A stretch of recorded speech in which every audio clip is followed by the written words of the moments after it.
భారత్ అంటే ప్రపంచానికి గుర్తుకు వచ్చే ప్రాంతం.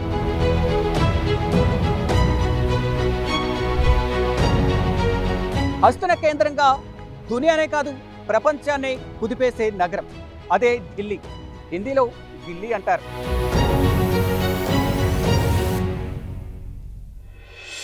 ఢిల్లీ మినీ ఇండియానే కాదు మినీ ప్రపంచం కూడా. ఢిల్లీ ఉత్తరాదికి పెద్దన్న లాంటిది, దక్షిణాదికి దిక్సూచి లాంటిది. దేశంలోని వివిధ రాష్ట్రాల సంస్కృతులు, సాంప్రదాయాలు, చారిత్రక కట్టడాలకు నిలయంగా మారిన ఢిల్లీకి ఆ పేరు ఎలా వచ్చింది? ఆ వివరాలు బిగ్ టీవీ మీకు అందిస్తుంది.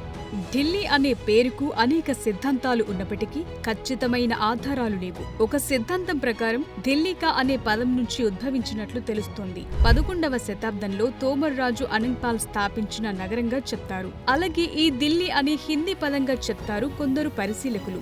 ఢిల్లీ అనేది డెహ్లీజ్ అనే పర్షియన్ పదం నుంచి ఉద్భవించి ఉండొచ్చన్న అనుమానాలున్నాయి. డెహ్లీజ్ అంటే ప్రవేశం లేదా ద్వారం అని అర్థం. ఇండియాలోని ఉత్తర ప్రాంతాలకు ఇది ప్రవేశ ద్వారంగా సూచిస్తుంది. అయితే కొందరు పండితులు దిల్ అనే పదం నుంచి కూడా ఢిల్లీ పేరొచ్చినట్లు చెప్తున్నారు. దీనికి కారణం భారతదేశానికి ఢిల్లీ నగరం హృదయంగా నిలుస్తుందని కొందరి అభిప్రాయం. ఈ పేరు వివిధ చారిత్రక గ్రంథాల్లో ప్రస్తావించబడినట్లు తెలుస్తోంది. రాజధాని ఢిల్లీ గురించి తెలుసుకోవాలంటే ఆరంభంలో 3 వేరువేరు పదాల గురించి తెలుసుకోవాలి. జాతీయ రాజధాని ప్రదేశం అంటే నేషనల్ క్యాపిటల్ టెరిటరీ. ఇది చట్టపరంగా ఏర్పాటు చేయబడిన ప్రదేశం. ఇందులో ప్రధాన విభాగాలు ఒక కేంద్రపాలిత ప్రాంతంగా 1956 నవంబర్ 1న ఏర్పాటు చేయబడింది. దేశం నలుమూలల నుంచి రాజధాని నగరానికి ప్రజలు వలస వస్తుండడం వల్ల అక్కడ జనం ఒత్తిడి విపరీతంగా పెరుగుతోంది. అందువల్ల చుట్టుపక్కల నగరాలను స్వతంత్రంగా అభివృద్ధి చేయాలనే అభిప్రాయంతో జాతీయ రాజధాని ప్రదేశాన్ని ఏర్పాటు చేశారు.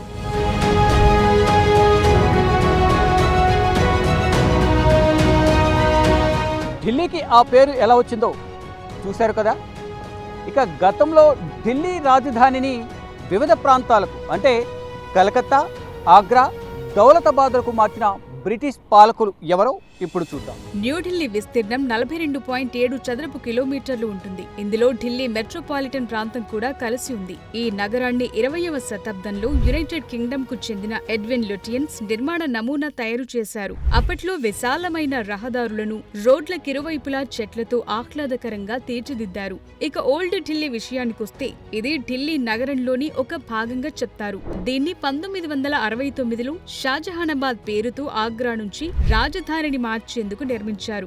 దీని నిర్మాణం 1639లో ప్రారంభమై 1648లో పూర్తయింది. అప్పటి నుండి 1857లో మొఘలు సామ్రాజ్యం పతనమయ్యే వరకు ఇది వారికి రాజధానిగా ఉంది. ఢిల్లీ కేంద్రంగా వేల సంవత్సరాల చరిత్రలో ఎన్నో సామ్రాజ్యాలు వెలిశాయి. అవి పతనమయ్యాయి. మహాభారతంలో పాండవుల రాజధాని ఇంద్రప్రస్థం అని ఈ నగరాన్ని ప్రస్తావించారు. 19వ శతాబ్దం వరకు ఇంద్రపాద్ అనే గ్రామం ఇక్కడుండేది. బ్రిటిష్ వారి కొత్త రాజధాని నిర్మాణంలో ఆ గ్రామం కనుమరుగయింది. క్రీస్తు పూర్వం 1000 సంవత్సరాల నాటి రంగు వేసిన కూజాలు తవ్వకాల్లో బయటపడ్డాయి. పురావస్తు పరిశోధన సంస్థ అంచనాల ప్రకారం 60,000కు పైగా చారిత్రాత్మక కట్టడాలు ఇక్కడ ఉన్నట్లు తెలుస్తోంది. అందుకే 7 సామ్రాజ్యాల రాజధానిగా ఢిల్లీని వర్ణిస్తూ ఉంటారు కొందరు నిపుణులు.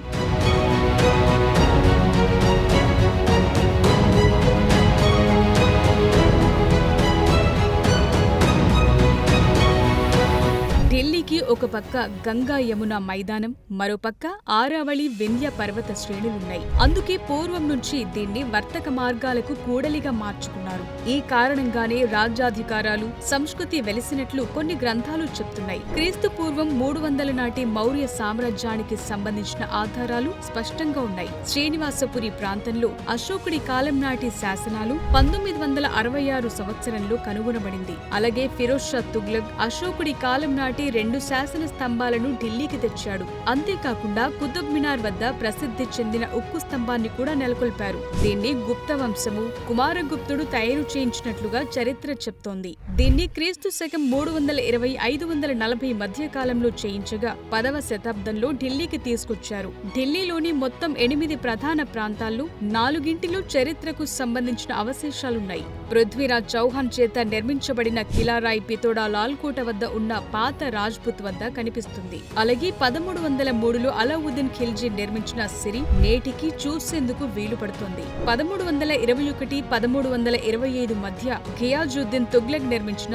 తుగ్లకాబాద్ ను కూడా చూడొచ్చు. 1325, 1351 మధ్య మొహమ్మద్ బిన్ తుగ్లక్ నిర్మించిన జహానపనా కూడా దర్శనమిస్తుంది. 1351, 1388 మధ్య ఫిరోజ్ షా తుగ్లక్ నిర్మించిన కోట్ల ఫిరోజ్ షా కూడా ఉంది.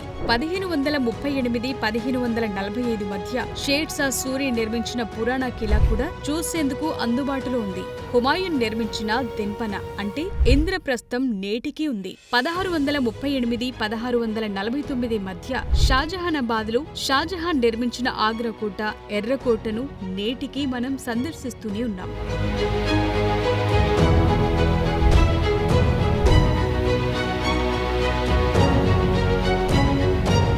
1857 నుంచి తొలి స్వాతంత్ర్య సంగ్రామం తరువాత ఢిల్లీని బ్రిటిష్ వారు తమ ఆధీనంలోకి తీసుకున్నారు. అప్పటి వరకు కలకత్తా నగరం నుంచి పాలన సాగిస్తున్న ఢిల్లీ రాజధాని హోదాను కోల్పోవాల్సొచ్చింది. అయితే 1911లో కలకత్తా నుంచి ఢిల్లీకి రాజధానిని మార్చారు. అప్పుడు ఎడ్విన్ లుటియన్స్ అనే భవన నిర్మాణ శిల్పి ఢిల్లీలోని పురాతన భవనాలను కూల్చి కొత్తగా ప్రభుత్వ భవనాలు నిర్మించారు. అవి నేటికి మనకు కనిపిస్తూనే ఉన్నాయి. ఈ చారిత్రక భవనాలు ఉన్న ప్రాంతాన్ని నేటికి చాందినీ చౌక్ అంటారు. అయితే క్రీస్తు శకం 1327లో మెహ్మద్ బిన్ తుగ్లక్ రాజధానిని దౌలతాబాద్ కు మార్చారు. దీన్ని దేవగిరి అని కూడా పిలుస్తారు. ఢిల్లీ వాయువ్య భారతదేశానికి చాలా దగ్గరగా ఉంటుంది. దీనివల్ల నిత్యం విదేశీ దండయాత్రలు జరుగుతూ ఉంటాయి. పైగా దక్షిణ పదంపై పట్టు సాధించడం వంటి కారణాలతో రాజధానిని మార్చినట్టు తెలుస్తోంది. ఇలా రాజధానిని మార్చే క్రమంలో తుగ్లక్ శాసనాలు ప్రజలను తీవ్ర ఇబ్బందులకు గురిచేసినట్లు సమకాలీన చరిత్రకారులు పేర్కొన్నారు. అప్పటికే రాజధాని నగరంలో ఉన్న ప్రజలందరినీ దౌలతాబాద్ కు వెళ్లమని ఆదేశించాడని, వెళ్లని వారిని చిత్రహింసలకు గురి చేసినట్లు చరిత్ర చెప్తోంది. దీంతో ప్రజల్లో తుగ్లక్ విశ్వాసాన్ని కోల్పోయినట్టు తెలుస్తోంది. ఇలా తన సుదీర్ఘ చారిత్రాత్మక పయనంలో ఢిల్లీ మహానగరం అనేక ఆటుపోట్లను, ఒడిదుడుకులను, యుద్ధాలను, దాడులను ఎదుర్కొంది. శతాబ్దాల నుంచి అనేక ఉత్థాన పతనాలకు సాక్షిభూతంగా నిలిచింది. చాలా వరకు చారిత్రాత్మక కట్టడాలు కాలగర్భంలో కలిసిపోయినప్పటికీ గొప్ప స్మారక కట్టడాలు, విభిన్న సంస్కృతులు ప్రతి దశలో ఈ మహానగరం చెరగని ముద్ర వేసుకుంటూ వస్తోంది. ఈ చరిత్రను చూసిన వారు, దీని గురించి తెలిసిన వారు కాదనలేని సత్యంగా చెప్తారు.